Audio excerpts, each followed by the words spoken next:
District very good morning. चलिए और देखिए आपका क्लास 10th में आपका इकोनॉमिक्स में चल रहा है, चैप्टर का चल रहा है वैश्वीकरण एवं भारतीय अर्थव्यवस्था। ये आपका चौथा चैप्टर है अर्थशास्त्र में। ठीक है, इसका आज हम आपको 7वां और 8वां क्वेश्चन आपको हम समझाएंगे। ठीक है, 7वां और 8वां क्वेश्चन हम आपको समझाएंगे। ठीक है, कह रहा है क्या है, तो पहला क्वेश्चन आपका क्या है कि व्यापार और विदेश नीतियों का उदारीकरण वैश्वीकरण की प्रक्रिया में कैसे सहायता पहुंचाता है। ठीक है, पहला क्वेश्चन क्या है कि व्यापार और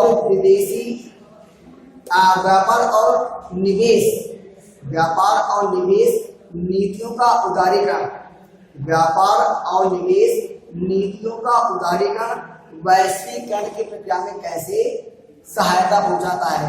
ठीक है, आपको समझना है आसानी से।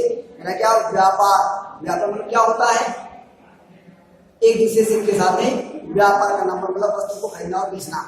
ठीक है, और निवेश क्या होता है, जब हम किसी भी व्यवसाय में अपना धन लगाते हैं, जब हम किसी भी व्यवसाय में अपनी पूंजी लगाते हैं, धन लगाते हैं, तो वो कहलाता है निवेश।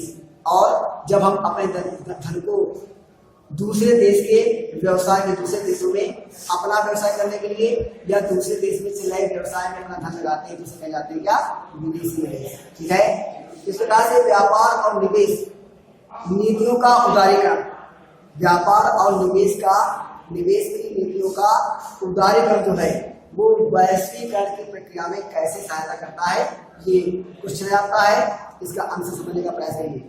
तो व्यापार और निवेश नीतियों का उदारीकरण वैश्वीकरण प्रक्रिया में निम्न प्रकार से सहायता प्रदान करता है।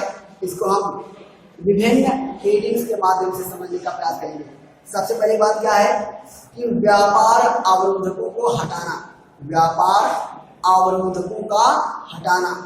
ठीक है, तो उदारीकरण की नीति के अंतर्गत भारत सरकार ने वस्तुओं और सेवाओं के आयात और निर्यात से विभिन्न प्रतिबंधों को हटा लिया है। ठीक है स्टूडेंट, करा क्या है कि उदारीकरण की नीति के अंतर्गत भारत सरकार ने वस्तुओं और सेवाओं के आयात और निर्यात पर प्रतिबंध, विभिन्न प्रकार के प्रतिबंधों को अब हटा लिया है। ठीक है, अब बहुराष्ट्रीय कंपनियां भारत में वस्तुओं का आयात करने के लिए एवं भारतीय कंपनियां विदेशों में वस्तुओं तथा सेवाओं करने के लिए स्वतंत्र हैं। ठीक है, इसके अलावा विदेशी कंपनियां भारत में अपने कार्यालय एवं कारखानों को स्थापित भी कर सकती हैं। तो भारत सरकार ने कह दिया है विभिन्न प्रकार के व्यापार और विदेशी व्यापार के जो प्रतिबंध हैं या जो अवरोध हैं उसने उन्हें हटा लिया है। ठीक है, इस प्रकार तो इससे क्या होता है, विदेशी व्यापार और निवेश और विदेशी निवेश में बड़ी मात्रा में सहायता प्राप्त होती है। इसके बाद हेडिंग नंबर हम देखते हैं तो कि निवेश का उदारीकरण।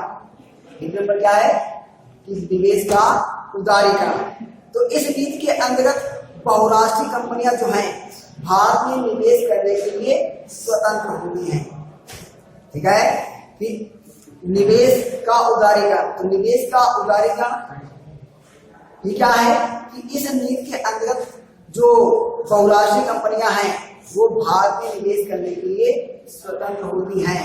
अनेक बहुराष्ट्रीय कंपनियां सेलफोन, मोटर गाड़ी, बैंकिंग, ठंडे पेय पदार्थ, इलेक्ट्रॉनिक उत्पाद और आदि क्षेत्रों में भारत में निवेश किया हुआ है, भारत की उदारीकरण नीति के फलस्वरूप। ठीक है, भारत सरकार तथा राज्य सरकारें भी विभिन्न सुविधाएं प्रदान करके भी, ठीक है, इन बहुराष्ट्रीय कंपनियों को अपने देश में निवेश करने के लिए उन्होंने बढ़ावा प्रदान किया हुआ है। सूचना एवं संचार प्रौद्योगिकी ने अन्य देशों में सेवाओं के उत्पादन के प्रसार में महत्वपूर्ण भूमिका भी निभाई है। ठीक है स्टूडेंट्स, और इसके बाद में कह रहा है क्या कि भारत सरकार व राज्य सरकार भी विभिन्न सुविधाएं प्रदान करके देश में विदेशी निवेश हेतु बहुराष्ट्रीय कंपनियों को आमंत्रित किया है। ठीक है, तथा देश में विदेशी निवेश को निरंतर बढ़ावा भी मिल रहा है। ठीक है, अभी आपने देखा होगा क्या, लखनऊ में एक आर्थिक फोरम हुआ था, उसमें देश विदेश के तमाम एक आर्थिक सम्मेलन हुआ था। उसमें योगी सरकार ने और मोदी सरकार ने भारत में बहुराष्ट्रीय कंपनियों को निवेश करने के लिए आमंत्रित किया था कि वो हमारे देश में आए और यहाँ हमारे देश में निवेश करें और बड़ी मात्रा में हमारे देश में वस्तुओं का निर्माण करें। ठीक है, भारत सरकार ने इसको एक नाम दिया है क्या, मेक इन इंडिया। क्या नाम दिया है, मेक इन इंडिया, कि विभिन्न बहुराष्ट्रीय कंपनियां भारत में आए और मेक इन इंडिया मतलब भारत में बनाओ। मेक इन इंडिया का मतलब क्या है, भारत में बनाओ। तो मेक इन इंडिया के प्रोग्राम, मेक इन इंडिया योजना के अंतर्गत योगी सरकार और मोदी सरकार ढेर सारी विदेशी कंपनियों को अपने यहाँ भारत में निवेश करने के लिए आमंत्रित कर रही है कि वो आए और हमारे देश में निवेश करें। इसके लिए हमारे देश की राज्य सरकार मतलब उत्तर प्रदेश सरकार ने भी बहुत जोरों शोर से कोशिश की और लखनऊ में इसका एक विशाल का सम्मेलन हुआ, जिसमें तमाम देशी जो उद्योगपति, हमारे देश के जो उद्योगपति हैं, उन्होंने उत्तर प्रदेश में व्यवसाय करने के लिए अर्थात निवेश करने के लिए अपनी कुछ योजना भी लागू की हैं और उनको निवेश करने के लिए आश्वासन भी दिया है। जैसे टाटा मोटर्स है, ठीक है, और विप्रो कंपनी है, ठीक है, रिलायंस इंडस्ट्रीज है। तो ये जो देसी कंपनियां हैं, इन्होंने उत्तर प्रदेश में बड़ी मात्रा में निवेश करने के लिए प्रस्ताव रखा है और योगी सरकार को उन्होंने मतलब राज्य सरकार को, उत्तर प्रदेश की सरकार को आश्वासन भी दिया ताकि हमारा राज्य उत्तर प्रदेश बड़ी मात्रा में तरक्की कर सके और उन्नति कर सके। ठीक है, तो मैं कह रहा है क्या है कि विदेशी निवेश का उदारीकरण।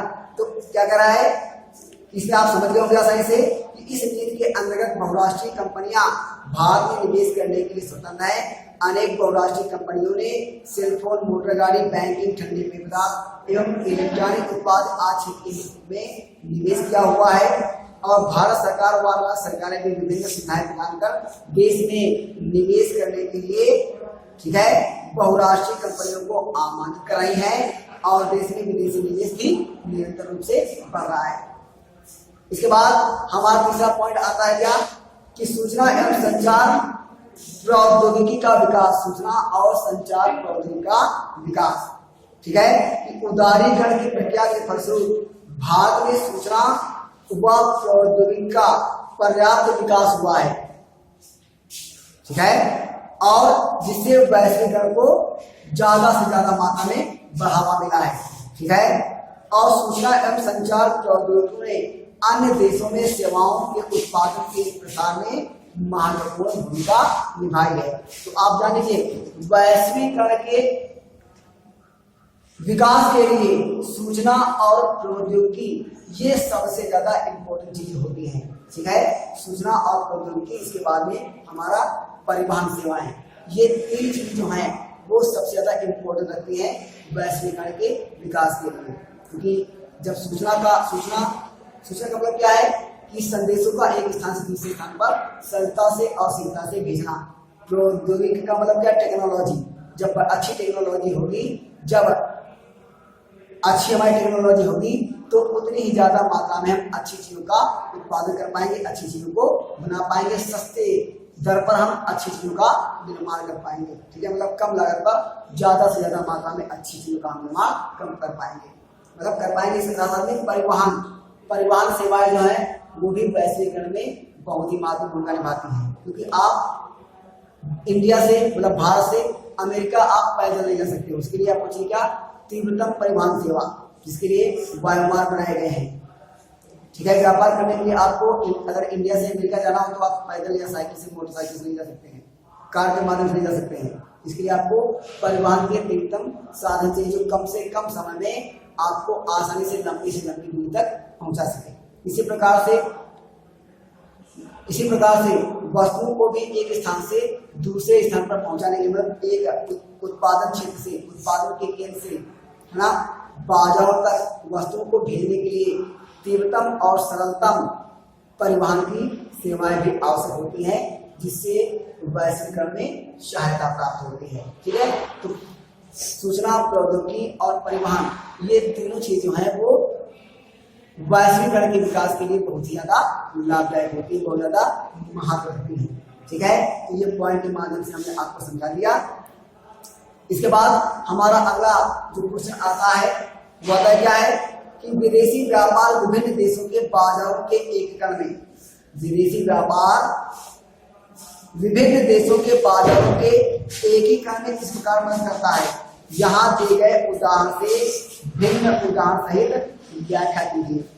ठीक है, तो इसको हम आपको पॉइंट पॉइंट के माध्यम से समझाएंगे। क्वेश्चन क्या है, समझ लीजिए। क्वेश्चन क्या है, आप इसको फिर समझ लीजिए कि विदेशी व्यापार विभिन्न देशों के बाजारों के एकीकरण में किस प्रकार मदद करता है। विदेशी व्यापार विभिन्न देशों के बाजारों के एकीकरण में किस प्रकार से मदद करता है।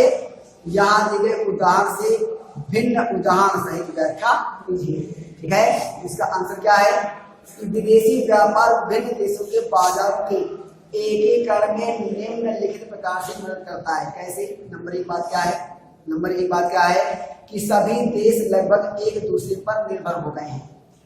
ठीक है, प्रत्येक देश को वस्तुओं और सेवाओं का निर्यात करना पड़ता है। तो इससे भाई तमाम देश ऐसे हैं जहाँ पर कुछ कच्चे माल की उत्पत्ति नहीं होती है और कुछ देशों में बहुत ज्यादा मात्रा में होती है। तो ये देश जो है अपने अतिरिक्त कच्चे माल को या अतिरिक्त बनी हुई वस्तुओं को, अतिरिक्त बने हुए उत्पादों को एक दूसरे देश में बेच देते हैं। ठीक है, जो खपत से अधिक होते हैं। तो इस प्रकार से सभी देश जो हैं वो लगभग एक दूसरे पर निर्भर हो चुके हैं। सभी देश जो वो एक दूसरे पर आयात और निर्यात के लिए निर्भर हैं।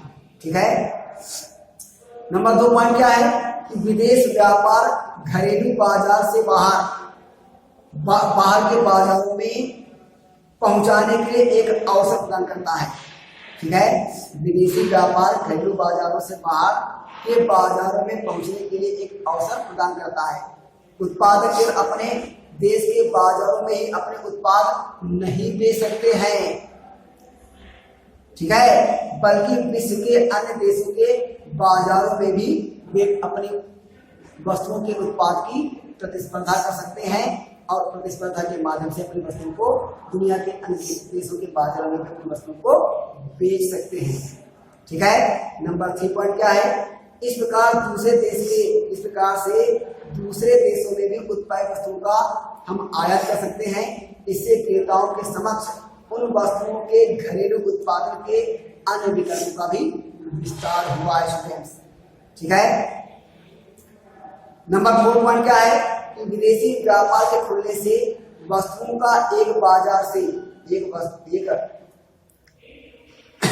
क्या कह रहा है कि विदेशी व्यापार के खुलने से वस्तुओं का एक बाजार से दूसरे बाजार में आवागमन होता है। मतलब जो वस्तुएं एक बाजार से दूसरे बाजार में जाती हैं और इससे अन्य देशों के बाजारों में उस वस्तु में प्रतिस्पर्धा होती है, जिससे उपभोक्ता जो है वो ज्यादा सस्ती और ज्यादा श्रेष्ठ वस्तु को उनके पास खरीदने के लिए अवसर प्राप्त होता है और उनके पास विकल्प होता है। ठीक है, तो कह रहा है क्या है कि इस प्रकार क्या कर रहा है, विदेशी व्यापार घरेलू बाजारों से बाहर बाजार में पहुंचने के लिए एक अवसर प्रदान करता है। उत्पादक केवल अपने देश के बाजारों में ही अपने उत्पाद नहीं दे सकता है, बल्कि विश्व के अन्य देशों के बाजारों में भी प्रतिस्पर्धा कर सकता है। नंबर 3 पॉइंट क्या है, इसी प्रकार दूसरे देशों में उत्पादित वस्तुओं का आयात कर सकते हैं। इस प्रकार से हम दूसरे देशों में बनी हुई वस्तुओं का, जिसका हमारे यहाँ निर्माण नहीं होता है, तो ऐसी वस्तुओं का हम दूसरे देशों से भी आयात कर सकते हैं। ठीक है, इससे क्रेताओं के समक्ष उन वस्तुओं के घरेलू उत्पादन के अन्य विकल्पों का भी विस्तार होता है। ठीक है, नंबर 4 पॉइंट क्या है कि विदेशी व्यापार के खुलने से वस्तुओं का एक बाजार से दूसरे बाजार में आवागमन होता है। बाजार में वस्तुओं के विकल्पों की संख्या में पर्याप्त वृद्धि होती है। नंबर 4 पॉइंट क्या है कि 2 बाजारों में एक ही वस्तु का मूल्य एक समान होता है। मुझे लगता है मतलब क्या कर रहा है कि जब एक ही वस्तु तमाम बाजारों में बिकेगी तो उन तमाम बाजारों में उस वस्तु का एक ही मूल्य हो जाता है। ठीक है, मतलब वस्तु के मूल्य में समानता आने लगती है। आप एक उत्पाद को चाहे दिल्ली के बाजार में खरीदिए तो भी आपको उसी मूल्य पर मिलेगी, और चाहे मुंबई के बाजार में खरीदिए तो भी उसी मूल्य पर मिलेगी। ठीक है, तो जब एक से अधिक बाजारों में समान वस्तु मिलती है तो उसका मूल्य भी सभी देश के सभी बाजारों में एक समान हो जाता है। ठीक है, इसके बाद छठा पॉइंट क्या है, इस प्रकार विदेश व्यापार में दो देशों के उत्पादक एक दूसरे से हजारों मील दूर होकर भी इस प्रकार से विदेशी व्यापार में दो देशों के उत्पादक एक दूसरे से हजारों मील की दूरी होते हुए भी एक दूसरे से प्रतिस्पर्धा कर सकते हैं। ठीक है, तो ये आपके जो क्वेश्चन हमारे रहे। ठीक है, इसके बाद में हमारा क्वेश्चन नंबर 9 और 10 ये बचा हुआ है। क्वेश्चन नंबर 9 और 10 हमारा NCERT जो बचा हुआ है, ये हम आपको अपने अगले वाले वीडियो में बताएंगे। और जैसा मैंने कहा, आज शुक्रवार है, शुक्रवार शनिवार और रविवार ये 4 दिन में आप अपनी सारी की सारी कापी आप तैयार कर लीजिए। ठीक है, ये कापी आप अपनी फिल कर लीजिए। जितना मैंने बताया था कि हिस्ट्री कंप्लीट होनी चाहिए, आपकी पूरी फिल करवाई जा चुकी है। ज्योग्राफी आपकी कंप्लीट होनी चाहिए, पूरी फिल कराई जा चुकी है। और सिविक्स के 3 चैप्टर पूरे होने चाहिए आपके, और इकोनॉमिक्स में 4 चैप्टर आपके पूरे होने चाहिए। इतना काम आपको किसी भी केस पर फेयर करना है। और मंडे से आपको सोशल स्टडी की हर एक कापी फेयर करके आपको हर हाल में मंडे से लेकर के और सैटरडे तक आपको चेक करा लेनी है पूरी सोशल साइंस। ठीक है, तब तक के लिए गुड बाय।